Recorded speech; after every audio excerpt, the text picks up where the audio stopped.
Hi, my name is Kristen Zieber. I'm here from the Cleveland Urban Design Collaborative. We're part of Kent State University, but we're actually essentially a nonprofit community design practice in urban design and planning. So I'm an urban designer, I'm a practitioner, but I'm going to be talking today about a project that we've been doing with some folks from the Department of Geography as well.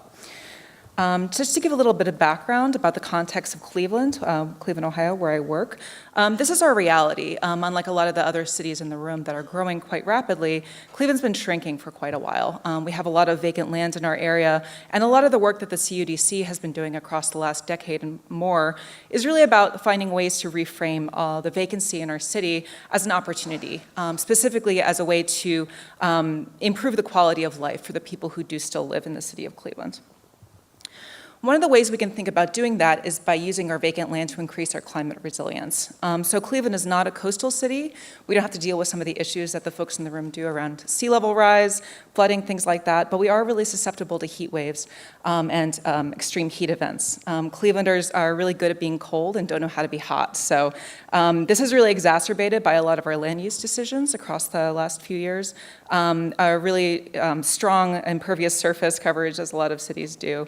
We've also cut down most of our tree canopy. We used to be known as the forest city, and we now have about 10% tree canopy. This really impacts, obviously, urban microclimates in the case of extreme heat events. So this is kind of our existing context. So when we were talking about climate resilience, there's a lot of different ways we can think about this. We've been doing some work across the last few years in 4 of our target neighborhoods in the city, shown here. And we've been doing a project with climate ambassadors. These are people on the ground, actually live in the neighborhood, and can act as a conduit between a lot of the work that we're finding on the science and policy side, and actually talking with their neighbors about whether or not this makes sense for people who actually live in these neighborhoods. This is a poster that we just put out recently. I have a copy with me if anybody's interested. But it basically summarizes a lot of the best practices in climate resilience across the city, anywhere from the building to the neighborhood to the city-wide strategies. I want to focus on the neighborhood level here. These are some of the things that we think we should be doing in the city. So things like let's plant some more trees, let's do green infrastructure, let's consolidate some lots and maybe not build in some of the low-lying areas. These are all really great things to do, but our question that we keep coming back to is how? Like, how are we actually going to be doing this? How much of this do we need to do? Where should we be planting our trees? Are we dispersing them through the city? Are we, consolidating our green infrastructure? Some real specifics that we think geodesign can really help us with. So that's kind of our open question going forward. I'm going to focus on surface temperature for today, but if any of you have any experience on the science side with some of these neighborhood-based strategies, please come talk to me. We'd love to talk more. So for surface temperature, just to start out, we started using this tool that came out of the University of Manchester about measuring surface temperature in runoff. And it's really about the overall percentages of land cover for a neighborhood. So this is one of our neighborhoods. We estimated the different land coverage of the neighborhood, and we could actually plug in from there what that means for surface temperature. So in the case of this neighborhood in the city, we have about 25% impervious coverage in this neighborhood. And we actually plugged that into our tool, and we could calculate what that meant for surface temperature. And the tool said that that means that our surface temperature on an average hot day in the summer should be about 91 degrees Fahrenheit. If we decrease the impervious coverage in that neighborhood by 5%, by 10%, just kind of plugging these dummy numbers in to see what happens, we could actually decrease the overall temperature of this neighborhood by almost 4 degrees Fahrenheit, which may not sound like that much, but when you're talking about heat waves, every degree above 90 actually increases mortality exponentially. So we could really be talking about saving some lives by really decreasing our impervious surface. Okay, but we're designers, and we all know that composition does not equal configuration. So looking at the overall percentage doesn't actually tell us anything about how we should be developing in our areas. So there is some new development that's happening in the city. It looks a little bit like some of the developments on the sort of bottom of the slide here. It's a little bit more what I would term new urbanist, so kind of clustering multifamily residential together. A more traditional Cleveland neighborhood is on the top of the slide, so dispersed single-family homes, things like that. And what we're really interested in is which of these is actually better. I think a lot of us as planners assume that the bottom type of development is better for lots of other reasons, but what does it mean for climate change? What does it mean for actually moderating our surface temperature in the event of extreme heat events? And overall, how do we leverage our vacant urban land accordingly? So how do we actually think about these things from a geodesign perspective? going to skip through this for time.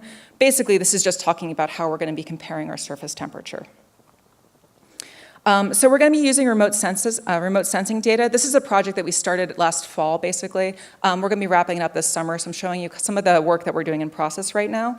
We're comparing that remote sensing data that we got through Landsat with some on-the-ground thermal comfort data that we're collecting. And that's really to kind of test whether the remote sensing data is telling us the whole story about urban microclimates and thermal comfort.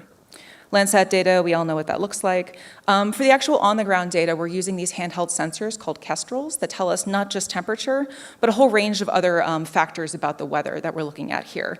And we actually installed these in our climate ambassadors' homes. They were generous enough to let us strap them to their fences. We had them there for about a week during a actually quite hot period of late August last year.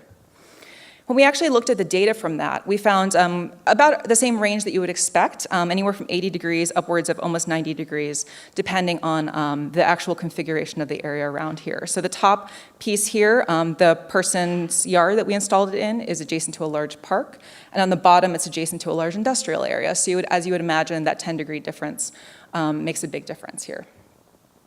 Okay, and this is our Landsat data. This is our first pass at looking at what it actually looks like remotely. You see a much larger spread in terms of the overall temperature here, anywhere from 72 degrees near the lake, all the way up to 120 degrees in some of the active industrial zones, mostly along the steel mill, which is still active. So our neighborhood adjacent to that gets quite hot. It gets upwards of 120 degrees in our Landsat data.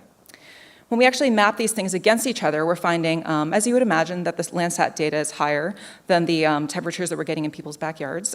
So 92 to 101 degrees Fahrenheit here. This is what that looks like when you actually zoom in. So the resolution here, the little red bits that you see are the parcels. Those are the parcels that we have the kestrels installed in. And from here, we're really going to try to focus in on locating some of those two types of development, so a traditional kind of development and a more high-density type of development, and really trying to understand what the Landsat data tells us for that. While we're doing that, though, we're also going to rerun the kestrel data collection. We found out that installing them in people's backyards is fun, but maybe more useful would be to actually walk a transect of the neighborhoods. So we're going to pick two different neighborhoods, two different development types for each of the neighborhoods that we're looking at, one more traditional and one new urbanist. We're going to actually talk to people who live in the neighborhoods and ask them about their thermal comfort and say, does this data actually tell us the whole story about how people perceive their thermal comfort? And then we're going to try to make some recommendations. So this is the really big can of worms that we'd love to get your feedback on. Recommendations, do we cluster new development? Do we disperse it? Where should we reforest? Where should we get green infrastructure? Things like that. And then sharing those best practices with our Cleveland decision makers because we want to make real change in our overall climate resilience in the city of Cleveland. So thank you very much. If you have ideas about how we can do this, please come talk to me.